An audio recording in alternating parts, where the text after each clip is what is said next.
دہائیوں سے بلکہ 7 دہائیوں سے یہاں پہ اللہ کے ہزارہان نعمتوں میں بھی ہم نے اس سکون کی زندگی نہیں گزاری جو ایک شہری کا ابتدائی حق ہے۔ بدقسمتی سے میں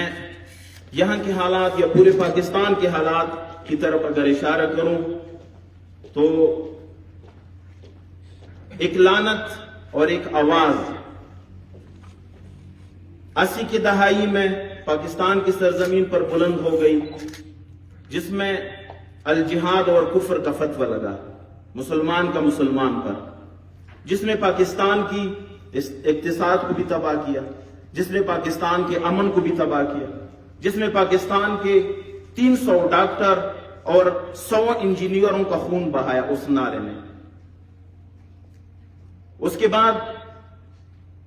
وہی نعرہ جو میں اس خطے میں ٹچ دے دوں، وہی نعرہ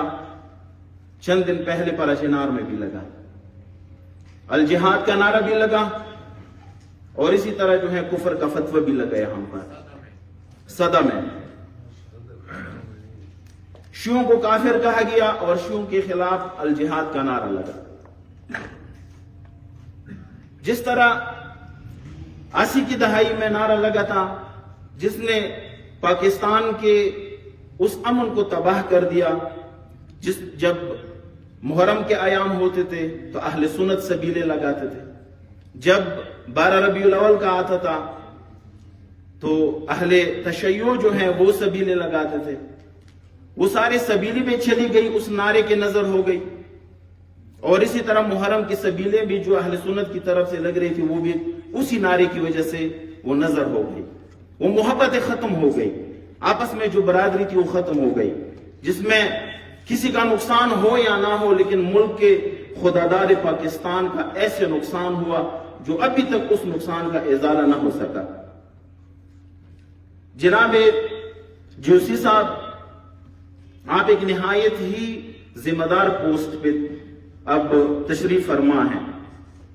پراچینار کے رہنے والے اہل تشیع بہت سارے آلام اور مصائب سے گزرے ہیں، میں اگر گن لوں تو شاید ٹائم میرا زیادہ لگ جائے گا، میں نہیں چاہتا ہوں کہ اس مجمع کا میں زیادہ ٹائم دوں۔ 61 سن 1982-83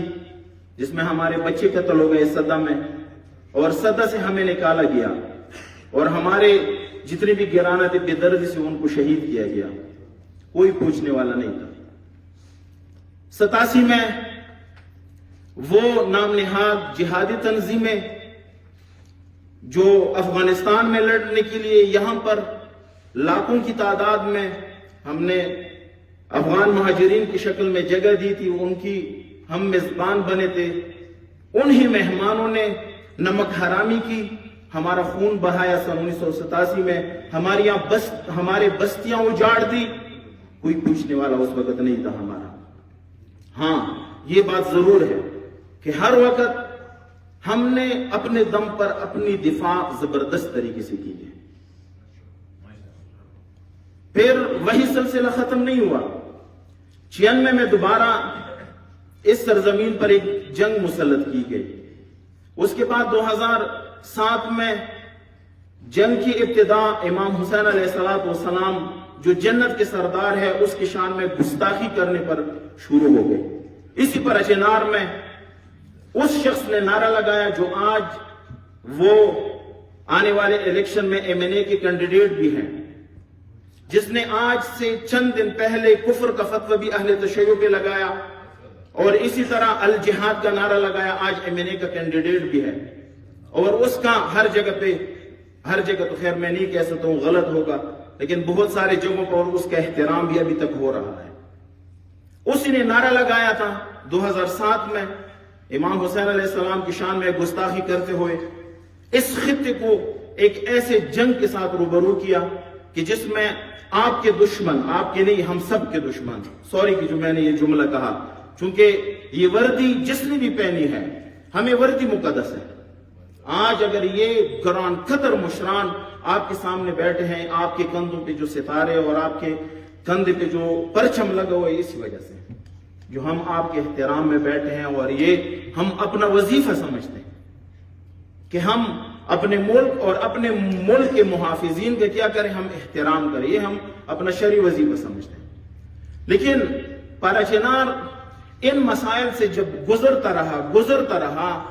شاید پنجاب میں کسی کو پتہ نہ ہو،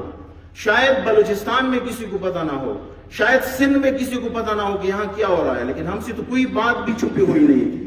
ہم تو سب کچھ اپنے آنکھوں سے دیکھ رہے تھے کہ کیا کچھ ہمارے ساتھ ہو رہا ہے۔ ان سب باتوں کا میں آپ سے یہ ریکویسٹ کرنا چاہتا ہوں کہ پاراچینار کے اگر ڈسپیوٹ زمینی مسائل جو ہمارے درمیان ہیں، جو اہل سنت کے کچھ قبائل نے ہمارے زمینوں پہ قبضہ کیا ہے، جو ہمیشہ جو ہے باعث جنگ رہی ہے، ہم آپ سے ریکویسٹ کرتے ہیں کہ ہمیں اپنے زمینیں ان سے دلوا دیں، تاکہ کوئی بھی قبیلہ پتھر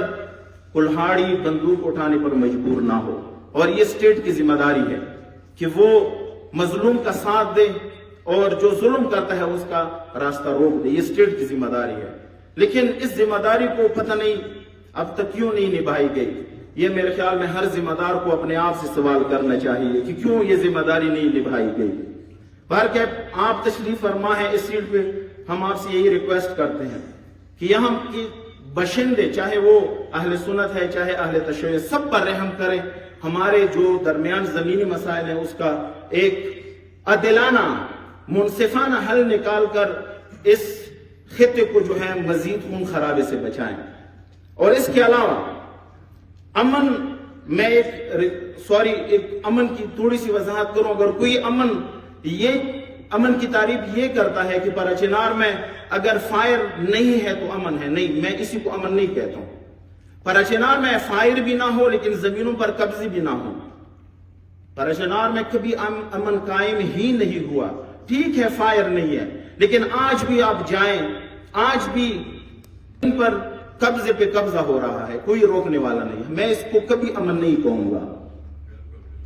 یہ ابھی بھی ان کی سرکشی ہے۔ لیکن یہ اہل تشیع جو ملک سے محبت کرتے ہیں اور ملک سے محبت اپنا شرعی وظیفہ سمجھتے ہیں، ہم اگر حکومت کا دروازہ کھٹکھٹاتے ہیں لیکن کبھی بھی کسی نے اب تک ایک گھر بھی نہیں روکا، اسکول کی منظوری بھی دی ہے، روڈ بھی بنا رہے ہیں اور ان کو ٹیوب ویل بھی دے رہے ہیں ہماری زمینوں میں۔ میں اس لیے آپ کے سامنے یہ باتیں رکھتا ہوں تاکہ ان چیزوں کا ایک حل نکلے۔ بس دو مسئلے ہو گئے، میں آخر میں خلاصہ کرتا ہوں۔ ایک ہمارے زمینی مسائل ہے، اس کا اگر حل نہیں ہے، ان کے قبضے ہیں، ہاں جہاں پہ ہمارا قبضہ ہو، جہاں پہ ہمارے ہاتھ میں کوئی ان کی زمین ہے، آپ جو ہے اس کے ذمہ دار ہیں کہ اگر ہم رکاوٹ بنے، ہم ظلم کریں، آپ ہمارا راستہ بھی روکیں، ہم سے بھی ان زبردستی دلوا دیں ان کو۔ درحالی کہ ہمارے مشران نے، خصوصاً ہمارے سیکرٹری صاحب جو ہمارے پوری قوم کے آج وہ جو ہیں وہ رہنمائی کر رہے ہیں، لیڈنگ کر رہے ہیں، اس نے ہمیشہ کہا ہے کہ آئیں اہل سنت کی جہاں پر حق ہو ہم سے لے لیں، ہم دے دیتے ہیں بغیر کسی عدالت کے، ہم دے دیتے ہیں۔ لیکن ان سے بھی ہماری یہی ریکویسٹ ہے کہ ہماری جتنی بھی زمینیں ہیں وہ ہمیں دلوا دیں۔ اگر ہمیں زمینیں نہیں ملتی، کوئی ہمیں اگر امن کا خواب دکھائے، وہ کوئی امن نہیں ہوگا۔ کوئی بھی زمین کسی کو نہیں چھوڑتا اور نہ ہم چھوڑنے والے ہیں زمین اپنی، آج نہیں کل، کل نہیں پرسوں، پرسوں نہیں ترسوں، جس قیمت پہ بھی کیوں نہ ہو ہم اپنے زمینیں واپس لیں گے۔ اور اس کے ساتھ ساتھ ایک زمینوں کا مسئلہ ہے اور ایک الجہاد اور کفر کے فتووں کا مسئلہ ہے۔ دیکھیں یہ مسئلے، میں نے پچھلے دفعہ جب یہ نعرے لگے صدا میں شیعوں کے خلاف، بریگیڈیئر صاحب تشریف فرماتے، کمانڈنٹ صاحب تشریف فرماتے، میں نے ان سے ایک ریکویسٹ کی تھی کہ اگر اسی نعرے میں اس ملک کا کوئی فائدہ ہو تو ہمیں بتا دیں، ہم اسی پہ بھی صبر کریں۔ اگر اسی نعرے میں، چونکہ مجھے پتا ہے کہ جو ذمہ دار ہوتے ہیں، جو حکومت کے جو ہیں عہدے داران ہوتے ہیں، وہ نہ شیعہ ہوتا ہے نہ سنی ہوتا ہے، وہ سب کا ہوتا ہے۔ میں نے ان سے کہا ہے کہ شیعہ سنی کا مسئلہ درمیان سے نکالیں، اگر اسی نعرے میں ملک کا کوئی فائدہ ہو ہمیں سمجھا دیں، ہم اسی نعرے کی بھی صبر کریں گے۔ لیکن خدا کی قسم یہی نعرہ ہے جس نے ملک کو لرزایا ہے۔ ہم ریکویسٹ کرتے ہیں کہ اس ملک کو بچانے کی خاطر ان نعروں پہ جو ہیں دھیان دے، جو بھی نعرہ لگاتا ہے وہ اس ملک کا سب سے بڑا دشمن ہے، وہ اس ملک کا سب سے بڑا غدار ہے، اور وہ چاہتا ہے کہ اس ملک میں انتشار ہو۔ اس ملک کو کس نے تباہ کیا؟ ہمارے انتشار نے۔ ملک تب پائیدار رہے گا، پائندہ رہے گا کہ جب عوام میں برادری ہو، اور عوام اور انتظامیہ اور فورسز کے درمیان محبت ہو، تب ملک پائندہ رہے گا۔ خدا نخواستہ اگر ملک کے انتظامیہ اور عوام کے درمیان دوری ہو تو میرے خیال میں سب سے زیادہ نقصان اسی بات میں ہے۔ ملک کو انشاءاللہ ہمیں امید ہے کہ ہم آئندہ ایسے مسائل سے دوچار نہیں ہوں گے۔ شکریہ ادا کرتا ہوں سب مہمانان گرامی کا۔